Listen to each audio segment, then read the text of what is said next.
everyone, and welcome to the warm up powered by Flow. I'm your host, Chloe Dantes, and joining me tonight is Hassan STA, CEO of SPL T20. Congratulations and welcome to the show. Thank you, Chloe. I appreciate you having me here. It's always a pleasure every year of SPL to address the media, address the fans, and of course the players. It's a pleasure to be part of such a great venture. Um, we have worked really hard to reach this point. This is the Edition. fifth edition, so we have a lot to make this tournament bigger. Now, just tell the fans, when can we expect this tournament to begin? We start off at the Mindo Phillip Park, actually, under the brand new lights. That's on April 11th. That's Friday, April 11th. We'll see the City Blasters playing at home, and they come up against Monrepo Pioneers. So this is definitely going to be a very exciting one. Now, this year, I understand that you will have 4 locations, including Lafarge and Choiseul, which will be the first time actually hosting the games there.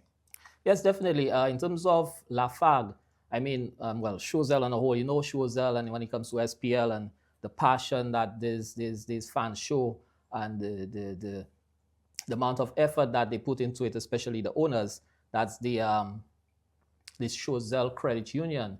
I mean, it's just something that's going to be amazing. To have the games down in Choiseul, to enclose that playing area. We're actually going to do that so that Choiseul can show the world why is it that they need their own mini stadium. So we can't wait for that. That's the weekend of the 25th of April until the 27th. We have 4 games down there. Okay, now I understand that 8 teams will be participating, including defending champions Mikud.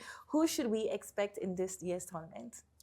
We have newcomers. That's the Babonneau Leatherbacks. They just came off winning the PM's Cup.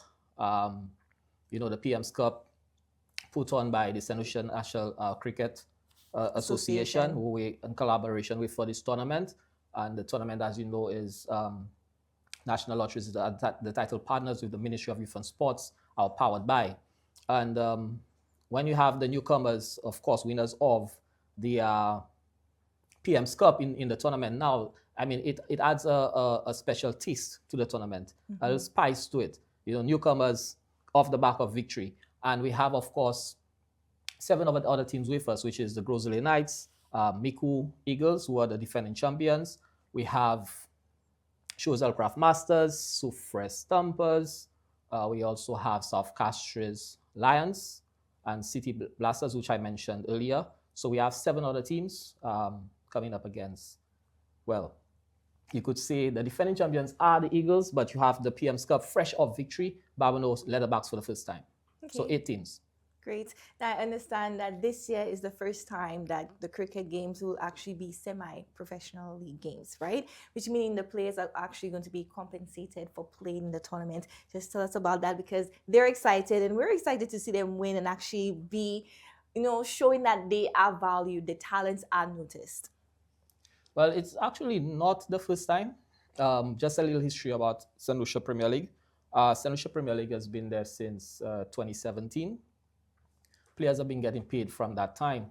Actually, that's the first semi-professional league in the OECS in any sport, right? And Andre Fletcher, who played for West Indies, he was happy, to tell me that this is a really good venture, being the first sport of any kind to be semi-professional. The only difference now is the huge backing that we're getting, how appreciative we are of this. I mean, the players are going to be making so many more times what they used to make, right? Since 2017. That's like our 5th edition. We had some breaks from COVID. But to reach where we are today, to see that so many persons have seen the value in what we call our resources when it comes to sports, men and women, to be able to give them something, because that was the vision of SPL when it came. No matter if the salary was $200 per game, the goal is for it to get to a stage where players can make so much money if they play enough tournaments for the year. They don't have to depend on a job and have the sport as a hobby. So being a victim of this, where I had to give up the sport of cricket for the job, you want to give those persons the opportunity, the young men and women, the opportunity to do this professionally so that they don't have to give up something they love and just do the work because of the money. Now, I understand that the Minister of Sport, Kensington Casimir, is also heavily supporting you guys this time. And at a press conference, he mentioned that they will be supporting you all and donating almost nearly $1 million in terms of compensating the players this time around.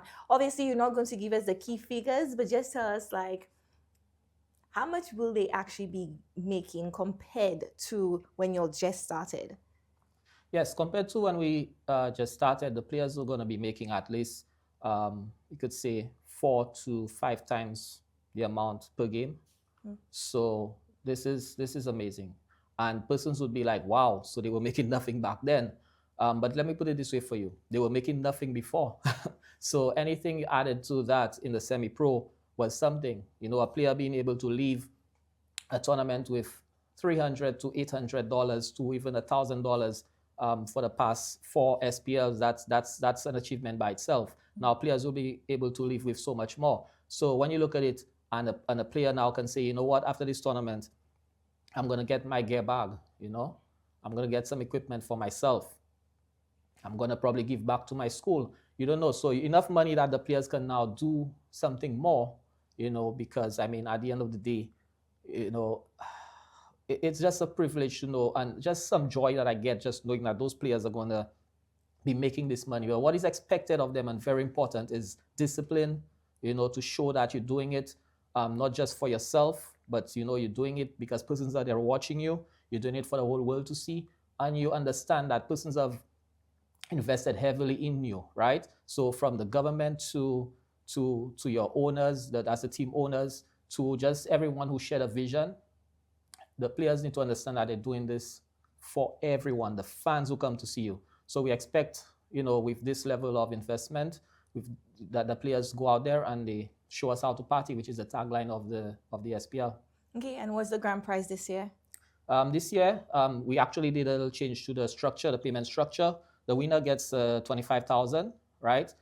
But we go all the way down to 8th place, which is if you really just come last, right? Yeah, so for participating. Yes, just for participating. So the teams get at least $3,000 back, right?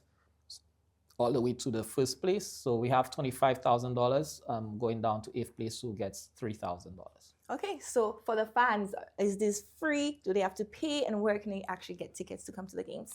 Yes, so to attend the games, you could get your ticket online. You could go to splT20.net. You go to the ticket section, you could get your tickets. There's the ticket range early bird, which of course may have passed already. You look at the regular price, which is $15. And you have children, that's 11 and under. You get your ticket at $5 for the children. And you have the VIP experience, $70. The VIP experience will be really nice. You know, you could come and enjoy, get your drinks. Of course, it's limited drinks. So, you know, you come and you really enjoy the games. You could get the tickets. If you do, you could contact any of the team owners, and you could get your tickets at those places. Oh yeah, speaking about the team owners, I remember you mentioned that out of the 8 teams, 7 of them are actually owned this year. So speak about that. Yes, in terms of the teams, we have 7 owners. We have owners who've been there with us from day one. We have the Choiseul Credit Union, who owns the Choiseul team. We have the Monrepo Credit Union, who owns the Monrepo team. Avatar Health Inc., this is a company out of the US. They own the Miku Eagles. They actually owned that. This company actually owned the Avatar City Blasters back then. When in first SPL, they won that tournament. And they moved over to the Miku Eagles. You have Achilles Holding, and they own the City Blasters right now. That's going to be the 2nd year of ownership. We have Sale accounting firm. They own the Groseley Knights. South Castries Cricket Association, of course, they're an association, and they own the South Castries Lions.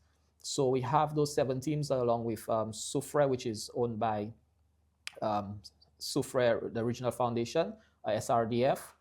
They own the Soufriere team. So the only team that we'll definitely be looking for owner next year would be the Babuno Leatherbacks. Okay. Well, thank you so much for joining me tonight, and best of luck to you in this tournament. Thank you very much. Yes, thank you.